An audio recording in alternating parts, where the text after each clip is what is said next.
आप मेरी ये वीडियो या तो अपने लैपटॉप पे देख रहे हैं या फिर अपने फ़ोन पे, है ना? लेकिन एक बात बताओ, ये जो वीडियो आप देख रहे हो ये कहाँ सेव्ड है? मतलब जब हम फ़ोन में कोई वीडियो डाउनलोड करते हैं, फ़ोटो डाउनलोड करते हैं तो वो उसके मेमोरी कार्ड में सेव होता है ना?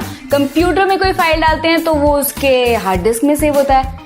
लेकिन इंटरनेट पे जो सर्च करते हैं, फेसबुक पे जो अपनी फ़ोटो अपलोड करते हैं, ये सब कहाँ पे सेव किया हुआ है? मतलब कोई तो चीज़ होगी, कोई तो हार्ड डिस्क होगी। आपको पता है क्या?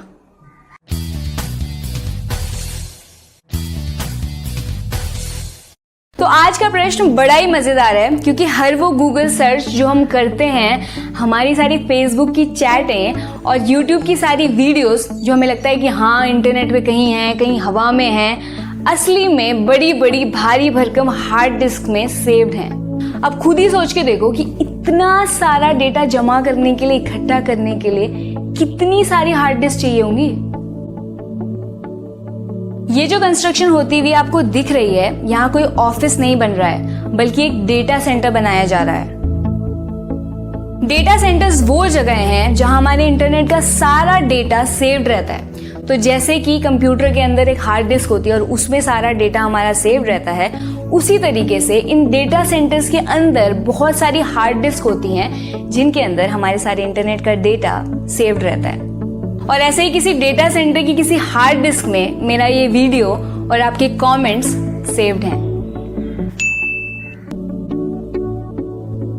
ये डेटा सेंटर्स अंदर से कुछ ऐसे दिखते हैं, जिनमें खूब सारी रैक्स बनी होती हैं और इन रैक्स में अलग अलग हार्ड डिस्क मौजूद होती है। और आपको पता है, मेरी ये वीडियो भी पता नहीं दुनिया के कौन से कोने के कौन से डेटा सेंटर की कौन सी हार्ड डिस्क में सेव्ड है, लेकिन फिर भी इस वीडियो को आप तक पहुंचने में कुछ सेकंड्स भी नहीं लगे। मतलब आप सोच सकते हैं कि ये प्रोसेस कितना तेज है। ये डेटा सेंटर्स दुनिया भर में अलग अलग देशों में बनाए गए हैं और इंटरनेट के बढ़ते इस्तेमाल की वजह से गूगल हो या फेसबुक, सारी कंपनियां अपने इन डेटा सेंटर्स का नंबर बढ़ाए जा रही है। वैसे तो ये कंपनीज अपने इन डेटा सेंटर्स के बारे में ज्यादा डिटेल्स बताती नहीं है, छुपते छुपाते ही काम करती है, लेकिन 2011 की एक रिपोर्ट के मुताबिक पूरी दुनिया में 5 लाख से भी ज्यादा डेटा सेंटर्स मौजूद हैं। और जैसे जैसे इंटरनेट की खपत बढ़ती जा रही है, इन डेटा सेंटर्स का कंस्ट्रक्शन भी बढ़ता ही जाएगा। आपको पता है, इंटरनेट पे जो आप वीडियोस देखते हो, फोटोज अपलोड करते हो, कोई सर्च करते हो, रास्ता ढूंढते हो, इन सब चीजों में पैसा तो खर्च होता ही है, साथ ही साथ बिजली और पानी भी काफी खर्च होता है। एक डेटा सेंटर को चलते रहने के लिए बिजली की जरूरत होती है और इसी बिजली की वजह से ये डेटा सेंटर्स चल भी रहे हैं और तभी बिना किसी रुकावट के हम इंटरनेट पे कुछ भी देख पाते हैं।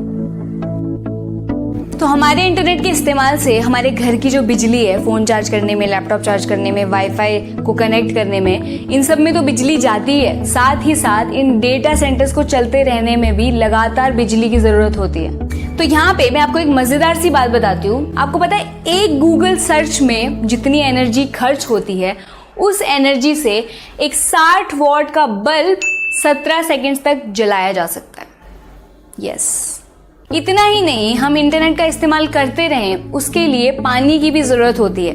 इन डेटा सेंटर्स को ठंडा करने के लिए पानी का भी खूब इस्तेमाल किया जाता है।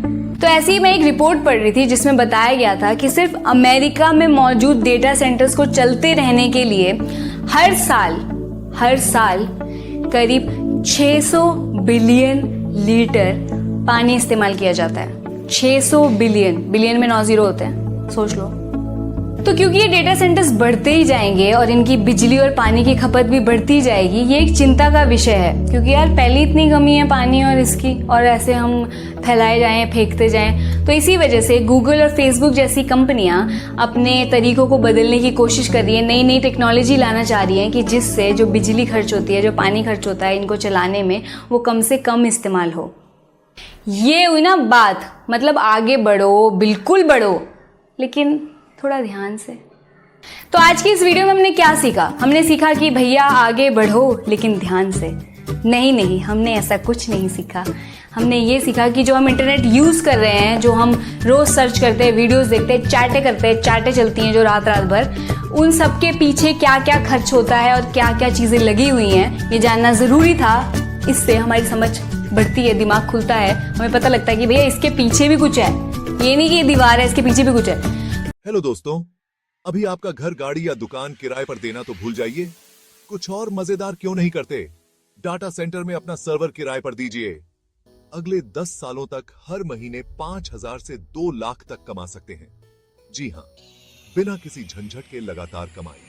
अभी शुरुआत करें, ये मौका आपके लिए ही है। यानी आपको मिलेगी लगातार कमाई, मन की शांति और अपने बैंक बैलेंस को बढ़ते हुए देखिए। ज्यादा जानकारी के लिए आज ही हमसे संपर्क करें।